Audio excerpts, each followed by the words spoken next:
Alright guys, Dokkan time, and I've been putting this one off for a bit because of the week of Super Saiyan 3, but we're going to do how to build for Toppo. So, Toppo is an interesting build choice. As you can see on the right side of the screen, I have a 55% version and then one with dupes. My highest suggestion is just probably going to be putting in dodge and then additional, just straight off the bat. He's just a tank. He's a tank. He can hit very hard on his own team with the right setup. He can hit a very good amount of damage, but he doesn't have any built-in additionals already naturally. He's got built-in crit, and he just tanks very, very, very well. I will say the only thing I don't like about Toppo is that he pretty much is primarily good on his own team. On other teams, he kind of feels weird because obviously he's a Universe 11 unit. So he doesn't link well with necessarily the current meta of the game. So just kind of like throwing him into a team doesn't feel right. But he's still a very good unit. He's a good unit. He is good. I don't know. He feels weird. He's a good unit. Just feels weird. But anyways, let's go look at his stuff. So for 200% leads, I mean, other than himself, these are his only other 200% options. It's not very good. He doesn't have a lot of team options, obviously, being a Universe 11 unit. He really did need a partner, which should have been LR Jiren Easy A. Unfortunately, at the moment, at the time of this recording, it doesn't look like JP is going to get it, which is very unfortunate. Other than that, let's go look at his leader skill, special pose, tournament participants. We already saw what happened to 17 and 18. It doesn't matter if you have a good category. If you don't mix well with the units on the team, it just kind of, it doesn't matter. So, I don't think he has a very great leader skill. It's okay. Special pose is not a lot of good units to mix with tournament participants. And the 200% with Allies of Justice and Space Traveling Warriors and Final Trump Card / Last Resort is just kind of meh. He does greatly raise attack and defense on Super in his base state, which is 50% raise. He has an intro, which is the OST you're listening to right now.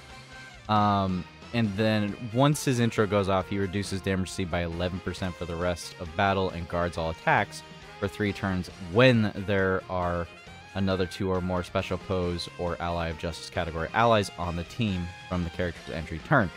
More than likely, the only time you're ever going to have that active is if you actually have the Gammas on the team. And I do mean Gammas, so you're going to have LR Gamma 1 and 2, and then LR Gamma, or just Gamma 1. Gamma 2 is still good, but I don't think he's going to perform as well as he used to, defensively. Offensively, he can still be very good, but he does have like kind of a time limit restriction. His passive will wear down, and he will start to do less and less damage and less additionals as the fight goes on. But anyways, attack and defense 200 plus an additional attack 150 when supering. Reduce damage received by 20%. Changes int key spheres to rainbow key spheres. That's kind of unfortunate because as a special pose leader and a unit that needs special pose units, the LR Gamma 1 and 2, the Intelligence LR Gamma 1 and 2, wants to have, actual intelligence key spheres, which he unfortunately takes away. But anyways, special pose and Allies of Justice or category allies key +1 attack and defense 30%. That's okay. Plus additional defense plus 200 guards all attacks within the same turn.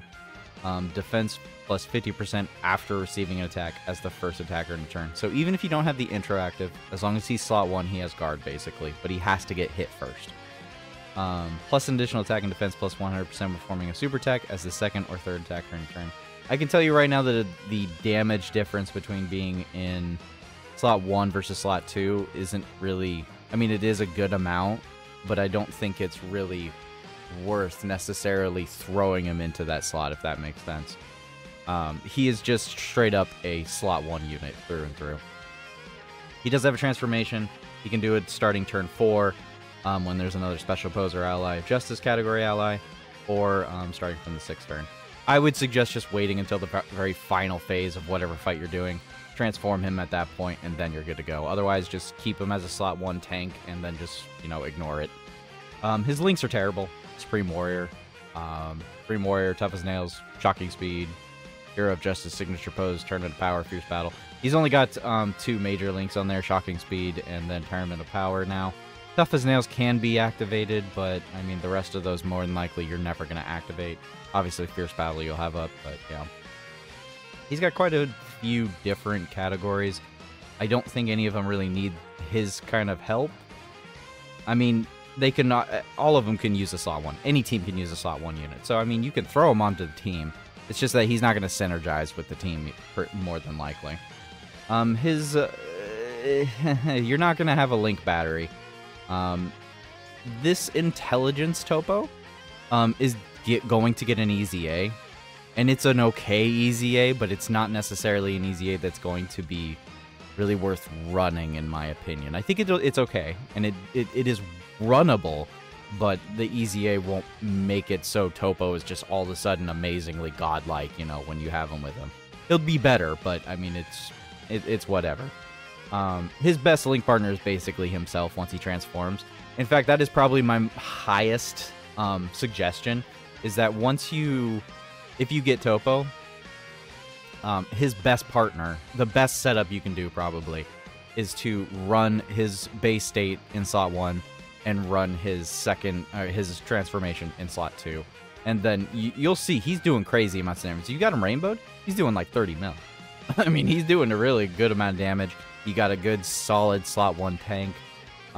He's very good. He's very good. He's very good. I just don't like that they haven't decided to easy A LR Jiren.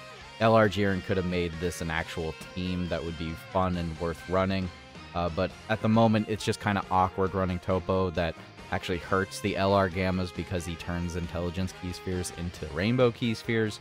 Obviously, Gamma 1 is fine, but Gamma 2 is starting to slowly kind of be less of a good option to take with, especially for longer fights. If you are one of those people that are fine with Ribrianne, then I guess you can put Ribrianne on the team. The issue with Ribrianne, of course, is that she absurdly orb changes, and she really wants to be slot 1. I've tried using her a couple times, and she just actually ruins the flow because of the orb changing, and because of the orb priority she wants to have. I just don't enjoy running her. But anyways, I mean, that's pretty much it for Topo. He is fun. He is cool. I like his transformation. Oh, I didn't go over his transformation. Let's look at his transformation when he goes into God of Destruction mode. He starts massively raising attack and defense. Well, massively raises attack. He doesn't massively raise defense. In fact, he loses defense, technically. He only has like 30% raise on defense after he transforms, rather than 50 in his base state. He has Key plus 3 attack and defense 300, plus an additional attack, plus 250 when attacking. Another defense plus 1 when receiving an attack. Changes in Key Spheres to Rainbow Key Spheres still. Guards all attacks. Reduces damage received by 80% with damage reduction rate minus 8% with each attack received. So the problem with this is that it's with each attack received that he will start losing that damage reduction. You could very well lose that damage reduction within the first turn. It would only take 7 to 8 attacks. Which, you know, if you've fought plenty of challenge mode fights into this fight, you can easily get pummeled 7 to 8 attacks. Even if they're just normal, 7 to 8 attacks in the first slot. So he could lose that damage reduction instantly. It's pretty much only good for 1 turn if you throw him into slot 1 as soon as you transform him.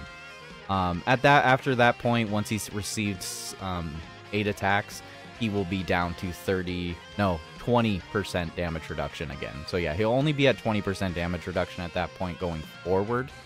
And then he does nullify Ki Blast supers on the first turn that are aimed at him. And then after that, from that turn onward, he has a 50% chance of nullifying Ki Blast supers directed at him. The problem I have with his Ki nullification is that majority of the hard boss fights in the game, you will not activate that. You will not see that. There's very few fights in the game where you're actually going to see his nullification. And it's also because of how long it takes for him to transform. You're not going to be able to see that really in Super Battle Road. I mean, there's just very few times you're ever going to see his nullification, unfortunately. And then he does have his active skill, which is very good. Massively raises attack. It causes him to be able to crit for the rest of the entire fight. So that's obviously a good thing. To keep in mind is that he does get automatic crits as soon as you use his active skill. So maybe not necessarily wait to use it, but yeah. There's just no reason to put crit build into him necessarily because he's a tank. He will do good damage, but he's primarily a tank. I mean, if you want to put crit into him, by all means, but I don't know. He's built for longer fights. It really just depends on the player, what you're going to take him into. As a global player, I'm used to shorter fights. So, I mean, if we still didn't have, in another universe, if we still didn't have longer-based content, this would be worthless to me, and I would put crit into him. But that's not the case. We have longer fights now that easily hit up to turn 10 plus. So this is fine. This is great. It's turn 6, halfway through the fight. You're getting freaking auto crits. Yeah, no, that's fantastic. It just means you might not even see that go off, depending on the team you're utilizing against even like Merge Zamasu on Red Zone. You might not even see this. It just really depends on your team utilization. So, but based on all of that, he has no built-in additionals. He has built-in auto crits once he transforms and uses his active. He does not dodge, but he tanks pretty much everything the game can throw at him, for the most part. He will tank things reliably well as long as you have a properly built team with a good amount of HP. He will survive super attacks. So yeah, I mean, he's great. I like him. I like him a lot. My hidden potential suggested builds are 55%. If you only have him at 55%, I don't see the point in throwing 7% chance to dodge at him because you only have the silver and bronze slot unlocked. I just don't see the point in that. As a 55% unit, I'd rather throw in the additional on a 55% and hope that I can get that 24% chance to proc an additional because he does do good damage. But he's going to be tanking no matter what. He will tank a little bit less, obviously, if he doesn't have dupes. But once you get dupes, you know, if you get him up to 2 dupes, I would suggest going in the other direction and going straight for dodge. I think dodge would probably be the best point at that. And with him being a physical type, he already has built-in additional a little bit with that level 5. If you're not grabbing any crit hidden potential, then he'll be at default a level 11 additional and then a level 15 dodge. I would primarily focus on the dodge, put the rest into additional if you have the chance. And for his bronze slot, I would highly suggest putting in a defense orb. I would highly suggest putting a defense orb. With a unit like him that's just a straight-up tank, 100% of the time pretty much, and having damage reduction and guard built in, I think the defensive orb would go very far for him and do very well for you, especially if you only have like 1 dupe. You know, if you have 55%, maybe just don't even worry about it. Just try to get that extra 4% chance to additional. Or you can throw in the defense orb. It's entirely up to you. These are just suggestions. They're not mandatory. It's not the only way to build the unit. If you want to build them another way, it's entirely up to you. But yeah, this guy, he's a tank. He's a tank. Toppo's a tank. No matter what way you look at him, he's a tank that can do pretty much only 1 super, and he will just do an absurd amount of damage, as long as he crits. So, anyways, guys, I think that's going to be it for the video. I hope that helped you out. If you were wondering how to build Topo, and if you're watching this when it comes over to global, hopefully he's still a very good tank, and hopefully we magically got the LR Jiren EZA after that point. But anyways, let me know how you decided to build Topo, and I hope you have a good day and a good night.